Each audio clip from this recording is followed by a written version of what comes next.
Tomorrow is a big day for Jaxson Dart and Georgia Tech. Those two things. We'll tell you exactly how it is a big day right here on the Locked On Ole Miss Podcast.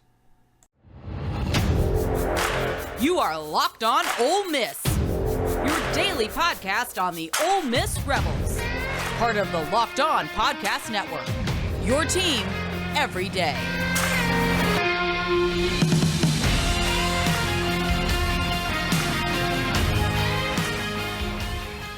All right, welcome to the Locked On Ole Miss Podcast. I am your host, Stephen Willis. You can see it right there. Thank you for joining the show today. Today we're going to talk a lot about how this is Jaxson Dart's big day. This is the day we've all been waiting for. Now, we're going off of the information that has gone around Ole Miss over the course of the week. And the one singular source that I trust inside of Ole Miss with information, where if he says something, I believe it is Chuck Rounsaville. And he says it is a 99.9999% chance that Jaxson Dart starts.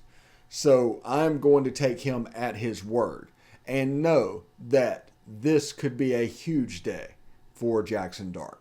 Before we get started, though, I want to tell you that today's episode is brought to you by BetOnline. BetOnline has you covered this season with more props, odds, and lines than ever before. BetOnline, where the game starts. Also, thank you very much for making the Locked On Ole Miss Podcast your first listen every day. We are free and available wherever you get your podcast, including YouTube. So do us a favor, subscribe to the YouTube channel, hit the bell for notifications and new videos, which come quite frequently, and upvote the video itself. I appreciate that. Also, participate in the comment section below. Tell us what you're thinking. Tell me where I'm wrong. Do all of that stuff. Perspectives matter on this channel. This channel is all about commentary and perspectives. We don't care about anything else. We want this to be fun for the fans. So you being able to chime in and do that in a trollless environment is important to this channel. So we're going to do zero tolerance and we're going to let you have your say. It's going to be very fun there. So anyway, this is a big game for Jaxson Dart. This is the game where if he comes in and sets the world on fire, the job is his. The job is practically his as it is. We just need confirmation at this point. He's the leading passer. He's like 28 of 42 or something like that. Let me see exactly what his stats are. He's like 28 of 42. I'm in the Georgia Tech game notes for a little bit later on, so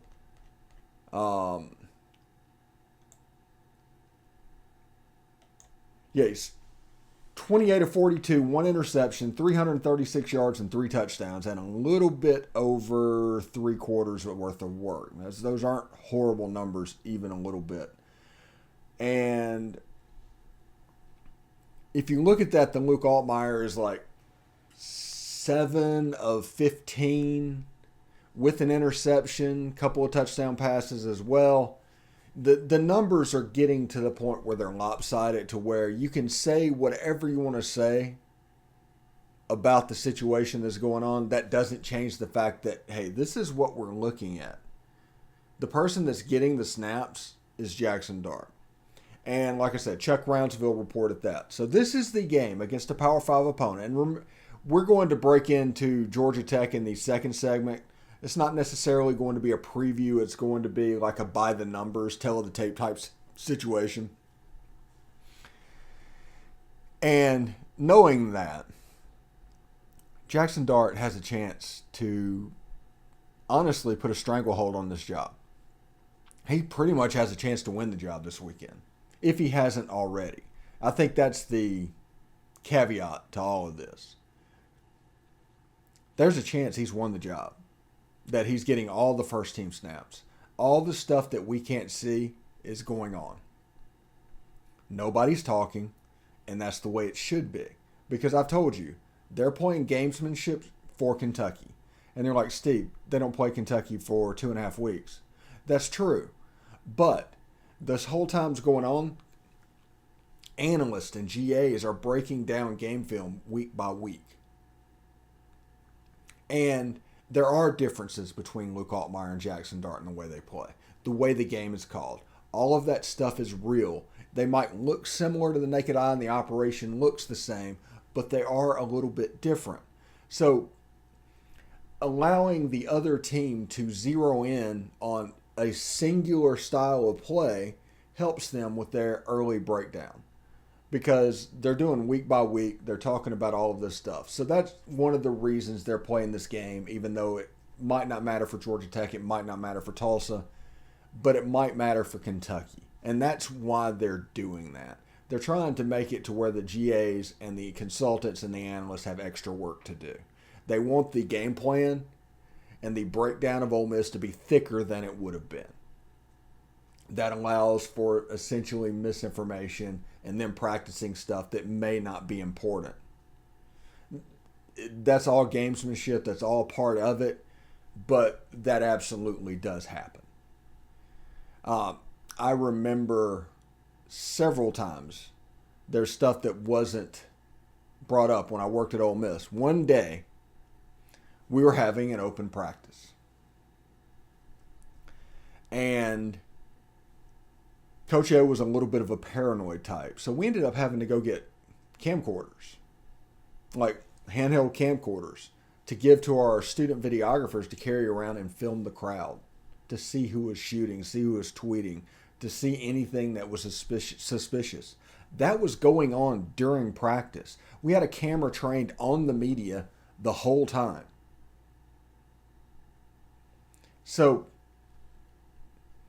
when people say, no, it's not that serious, no, stuff like that doesn't happen, Steve. Steve, you're overreacting and overthinking about this. That's an example of a situation about 7 levels more paranoid than something like this would be. So that's my point about that. But Jaxson Dart in this game, let's say Jaxson Dart goes 25 for 35, 300 yards, 4 touchdowns, and let's say a pick, just because he's a young quarterback, and a pick. Job's his. It's obvious. At that point, all the analysts and all that for Kentucky have done all this extra work and it's basically useless, but it's still there. Those are hours that they didn't spend breaking down Jaxson Dart and to find his weak spots, because he's a young quarterback. He has weaknesses. There's going to be ups and downs with Jaxson Dart. He is not a finished product. And everybody needs to set their expectations about that. He is not a finished product. He is going to have to learn on the job. Similar to Matt Corral whenever he threw 6 interceptions against the drop 8 at Arkansas. He'd never seen that defense. It happened. He struggled. Similarly to when he threw 5 picks against LSU that same year. Everybody thought going into Matt Corral's junior or senior year, I don't know what it was because of COVID, forgive me. And it turns out that he had to grow from those experiences. Well, those experiences are yet to happen with the quarterback situation at Ole Miss right now. So maybe you can coach it differently. Maybe you can do installs a little bit differently. You can do things like that. But until a player actually goes through it and sees it, every rep matters. They're not going to jar it into like real memory for drawback, for quick RAM, basically. And he has to go through it that first time. And he's going to go through it, I think, this season. Starting Saturday. Like I said, when Chuck Rounsaville says something, I believe it 100% of the time. He's the only person that covers Ole Miss that I treat that way. Everybody else is trust but verify. But him, when he says it, he has earned the right over the last 40 years for me to believe it. So I'm going to go into this with the impression this is a big day for Jaxson Dart. Huge day. Massive day. But once this quarterback situation gets done, if he has that big game that I just told you about, and he is named the starter with the way that Lane Kiffin treats his starter, because he has not even said the word starter. He says go first. But once he names a starter, Lane Kiffin's personality is going to change. He is uber sensitive to the psyche of a quarterback. The confidence level is going to rise. The ball placement is going to rise. You're going to see basically Jaxson Dart hell. You're going to see the receivers all of a sudden look more open. You're going to see Michael Trigg start to become more effective, and that running game is going to be even more effective than it already is. There's a lot there. I just want to see against Georgia Tech. Win by 1 point or win by 40, it doesn't matter. That's not going to affect me either way. But I want to see it operationally clean. I want to see Ole Miss avoid turnovers, and I want to see the line play be dominant. And we will talk in the second segment about why that line play comment is kind of a big deal. So, if you look down on the bottom line below, you can see that Ole Miss is a 16.5-point favorite. The over-under has gone up to 63. The game's at 2:30 Central on ABC. This line and all lines here are brought to you by BetOnline. BetOnline.net is your number one source for all of your pro and college betting needs and sports info this season. Find all the latest Football League developments, game matchups, news, and podcasts. BetOnline is also your continued source for all of your sporting wagering information, including live betting, esports, and scores. It's the fastest and easiest way to check in on all your favorite sports and events, including MMA, MLB, boxing, golf, and MLS. Head to the website today or use your mobile device to learn more about the trends and action. BetOnline, where the game starts. All right, thanks for making the Locked On Ole Miss podcast your first listen every day. We are free and available wherever you get your podcast, including iTunes and Spotify. Please leave a 5-star review on both of them. You can say whatever you want to say. Just make sure it's a 5-star review. It may not be your cup of tea, but it could be somebody's, and that 5-star review will help them search it and find the podcast later on. So we do appreciate that. And thank you for making the Locked On Ole Miss podcast your Ole Miss morning show. So, all right. We are going to do something a little bit different today. And I know y'all probably get a little bit nervous whenever I say stuff like that. But we're going to do something a little bit different today. And that is because I love game notes. I have always loved game notes, and especially opposing team game notes. I've been combing through them since I was 15, 16 years old. I love game notes. And whenever opponents, and even Ole Miss, they do this, they do a by the numbers section. And the way they do this, it's going to be positive towards Georgia Tech. Everything in here is going to be positive towards Georgia Tech. But you can get clues of exactly what you're walking into with exactly what they're being positive about. So, for example, right here, we got Dante Smith, right? He's the only running back in the NCAA Division I FBS to combine at least 100 rushing yards and 3 touchdowns on 11 carries or less in a game this season, which he did with 102 yards and 3 scores on 7 carries last Saturday against Western Carolina. Florida quarterback Anthony Richardson is the only other FBS player to accomplish this season, which he did versus Utah on September 3rd. Okay, that is a crazy specific stat. I'm sure Dante Smith is a good running back. I'm sure all of that. But whenever you rush for at least 100 yards and 3 touchdowns on 11 carries and less in a game this season, that's just a forced stat a little bit. And he's obviously a bright spot of the offense, but I think they're building him up more than he is. I mean, he could be a face of the Georgia Tech team. We'll see tomorrow. Ayinde Ele is the only player in all of FBS with at least 20 tackles, 2 tackles for loss, 2 fumble recoveries, and a forced fumble this season. He's a dude. You can tell. It's a simple thing. You see the contrast in the 1-for-1. He's a dude. Those are huge numbers, more tackles than anybody on Ole Miss's team, 2 tackles for loss, 2 fumble recoveries, and a forced fumble. He's a guy. So Ayinde Ele is a guy that is going to be important in this game on Saturday. Now, if we keep going, Jeff Sims is in his third season of Georgia Tech starting quarterback. He's the first signal caller to start 3 straight season openers since Justin Thomas from 2014 to 2016. That's a legit stat. That is an experience stat. That's something you should pay attention to. Jeff Sims is a decent quarterback. I think he's 31 of 53. He doesn't throw the ball overly downfield. He can have some accuracy issues. So pay attention to him. Experienced quarterback. I don't know if he's going to be fooled, but teams that face the drop 8 for the first time have trouble. Ask Matt Corral about that. Also, Saturday's meeting is the 5th all-time between Georgia Tech and Ole Miss. The teams have only met once previously in the regular season, a 24-7 triumph on October 12, 1946.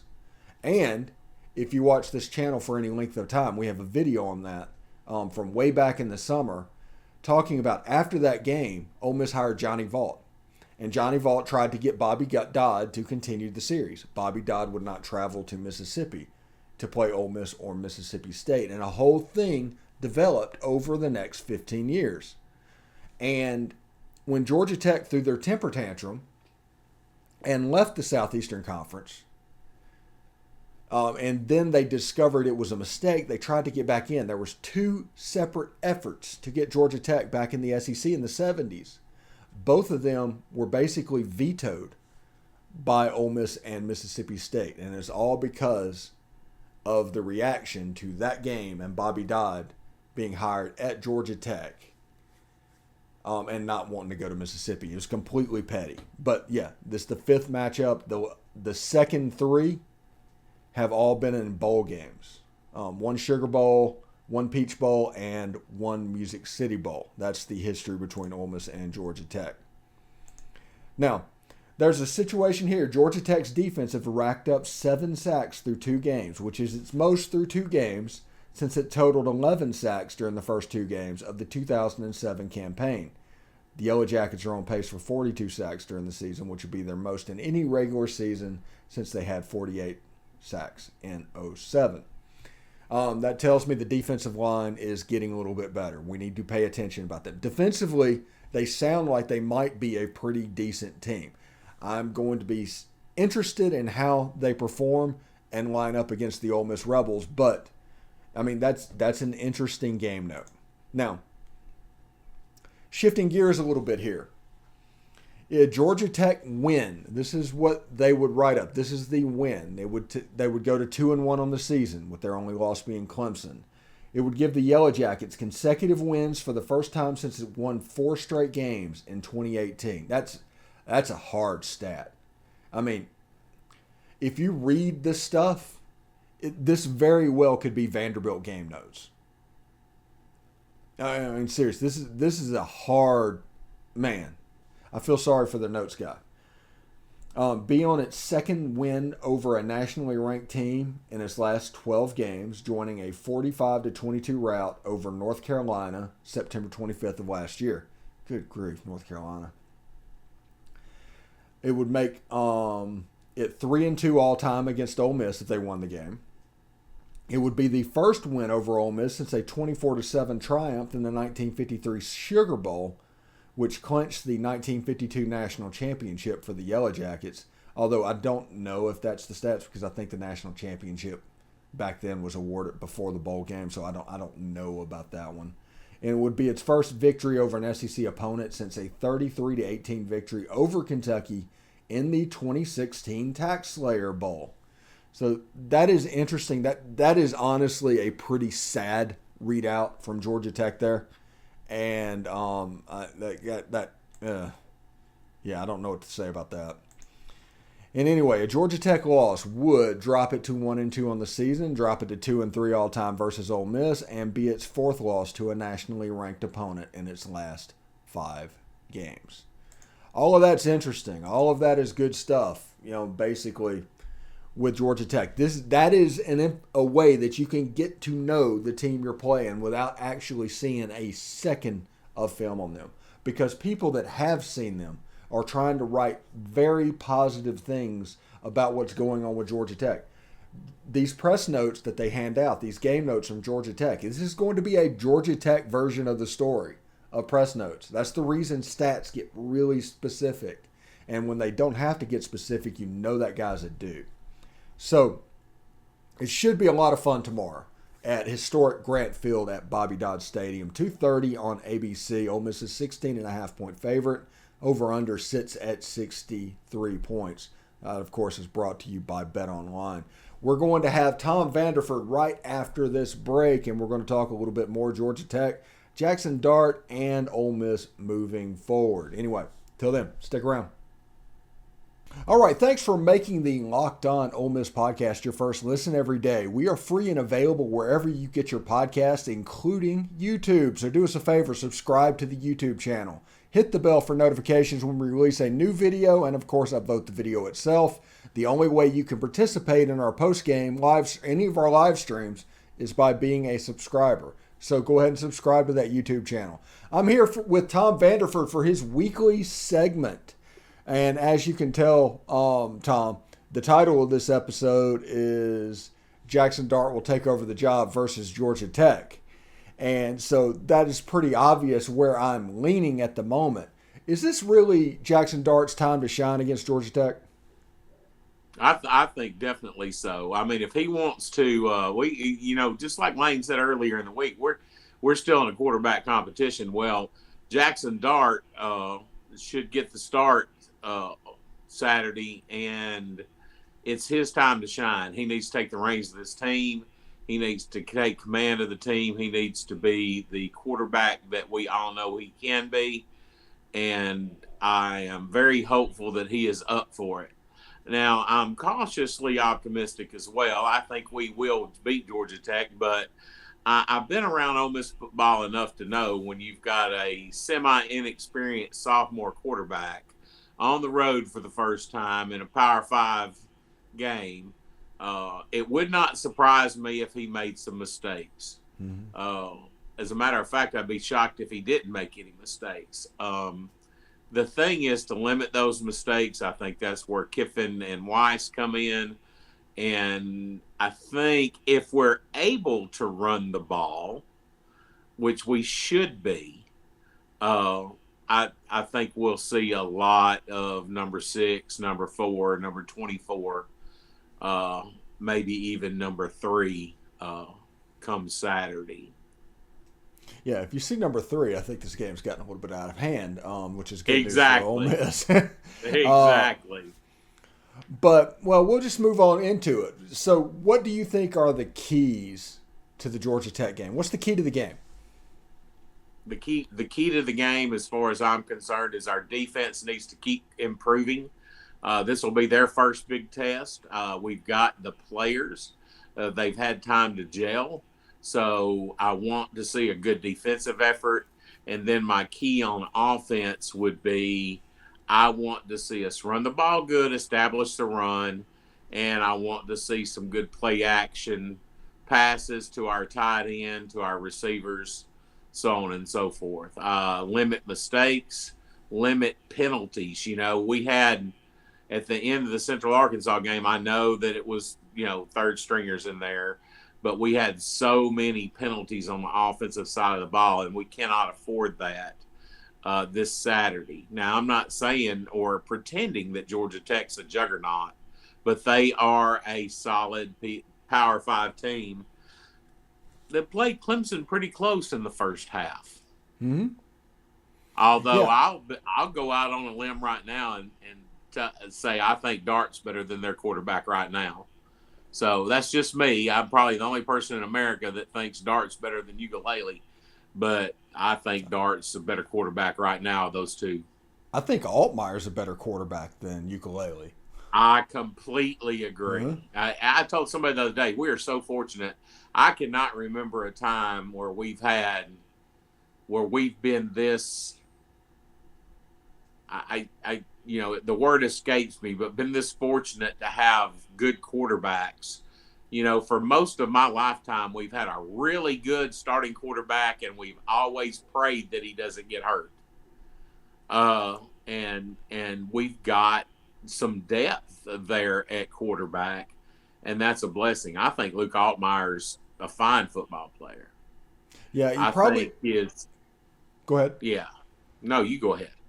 It probably goes back to Romero Miller's senior year in 2000, whenever his backup was Eli Manning. That's the last time we were in this good of a shape at quarterback. Yep. Maybe Jordan Ta'amu with Matt Corral backing him up, but that's like true freshman Matt Corral. The Ole Miss has been blessed over the last 20, 25 years to have some really good quarterbacks. Nobody will doubt that. But you are absolutely correct. It's usually been one really good quarterback, and the step below it was not quite there. Maybe if you want to go back in time before Romero and that, Tom Luke and Russ Showles. Yeah, that was the last time I think we had two really good quarterbacks. Yeah, you know, and we're deep. We're deep at quarterback, and I'm thankful for that. I really am. I hate that Luke kind of dinged his shoulder up a little bit, but just taking my red and blue glasses off and just looking at and I know it was Central Arkansas, but just looking at the game, I saw Dart do things with his arm that reminded me of a younger Matt Corral. Mm-hmm. Not Matt Corral last year by any means. Matt Corral last year was unbelievable, but the year before that, when we went 5-5, he reminded me a lot of that Matt Corral. Yeah, you know, he made some arm angle throws, he made some deep throws, and like you were saying, that one out route that he made where he zipped that sucker in there to Wade, that was Corralish. You know, it will be interesting to see if he can continue that and limit his mistakes Saturday. And I think that's key to the game. I think Jaxson Dart is the key to the game.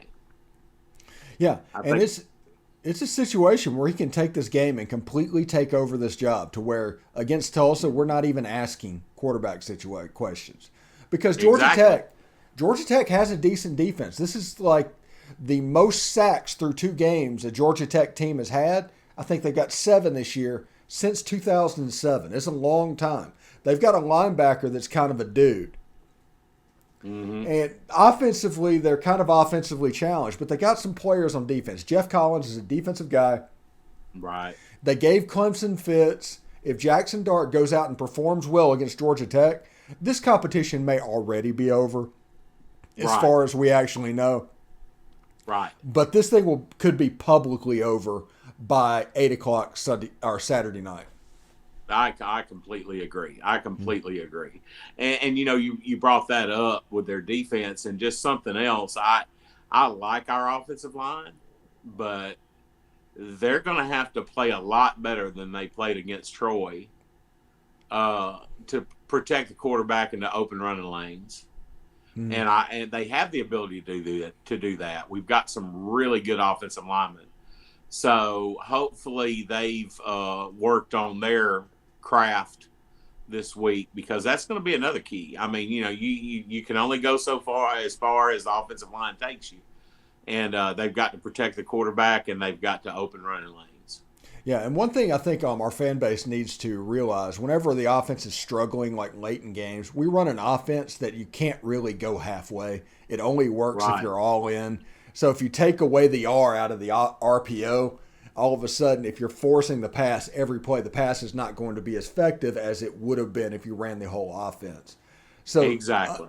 Just understand it's hard to do this offense in half measures, and sometimes against overmatched teams like Troy and Central Arkansas, that will show itself from time to time.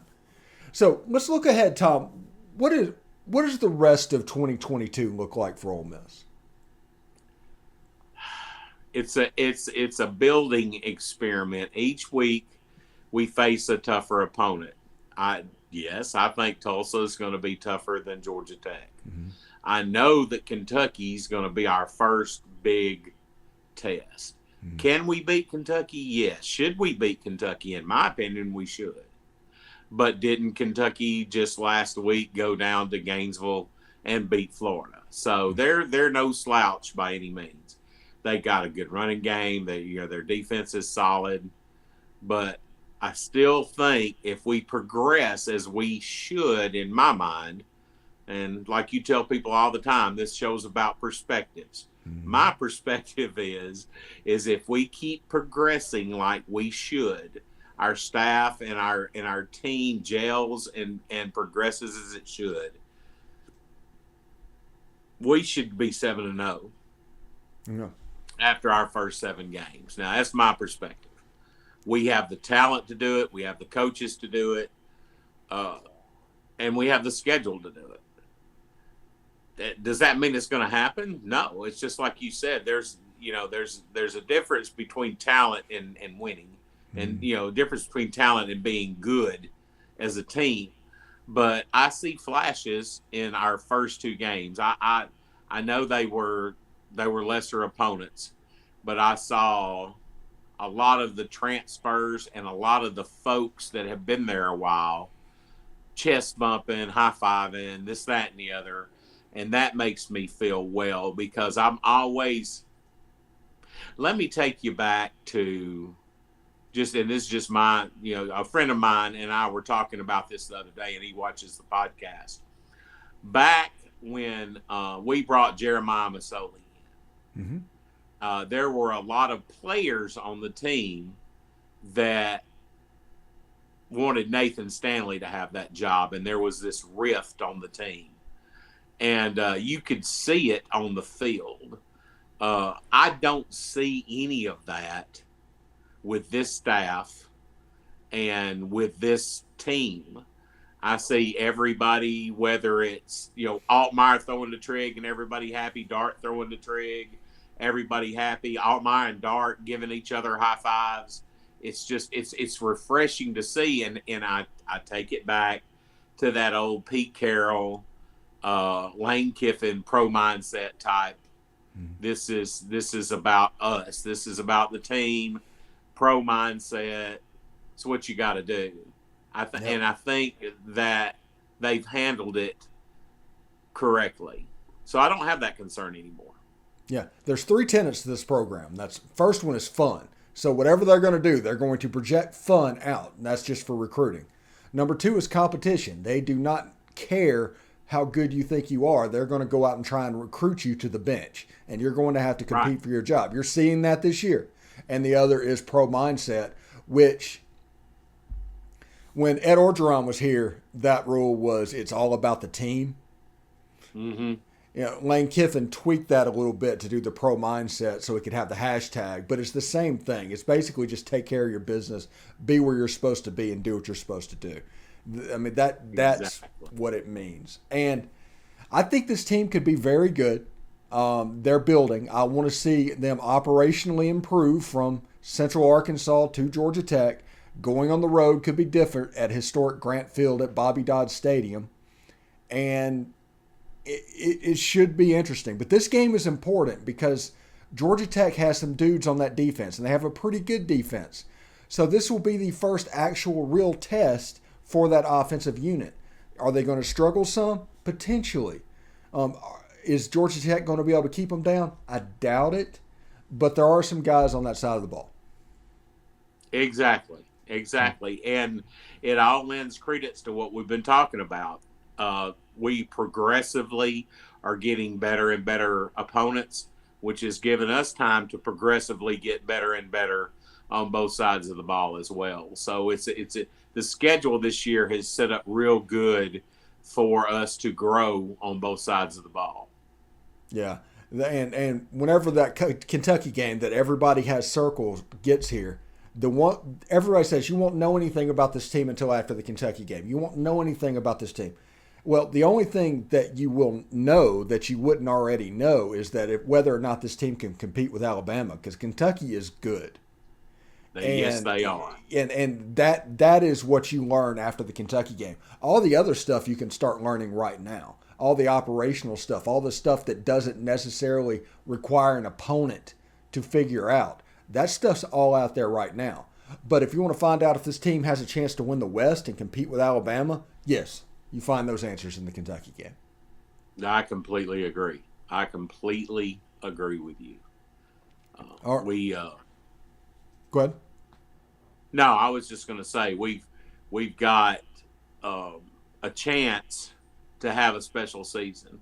Mm-hmm. We've also got a chance to win 6 games. Mm-hmm. You know, so I think I read where, and it may have been you said our floor is 5. I think our floor is 6, but I think our ceiling's 9 or 10 if everybody continues to improve each game. Mm-hmm. And we get a couple of lucky bounces. Let's face it. To win 9-10 games in the SEC, you got to have a few bounces go your way. You need to have the sack fumble at Tennessee for Matt Corral be whistled dead whenever Tennessee takes it to the house. You need some stuff like that. Mm-hmm. Exactly. You need those. So, but it's just going to be great to enjoy this season if you're a Rebel fan. And just remember, this is, in my opinion, and I think I've even heard you say this is really all about next year. Mm-hmm. Next year, we should be really, really good. And we're going to be good this year. But next year, I think that we are definitely going to be a team that competes for the West. Yeah. Potentially favored for the West next year. Exactly. Mm-hmm. Exactly. Yeah, it's a good team. Anyway, get more on the SEC by making Locked On SEC your second listen. Everyday host Chris Gordy and his local experts of Locked On take you across the SEC in 30 minutes. Make Locked On SEC your second listen. Locked On SEC. Tom, thank you very much for coming by today. Great segment as always. Enjoy the game and also watch the postcast whenever we do that. Yes, I will. Did you nail down who you thought you might? We're going to have Stuart Patridge and Walker Jones. You can see it up right now. Oh, dude, that's awesome. They will be on after the Georgia Tech game. We'll do that. Remember to subscribe to the YouTube channel in order to chat and participate in the show as well. But, Tom, thank you very much, man, and I will catch you next week, bud. Thanks, man. Hotty toddy. Hotty toddy.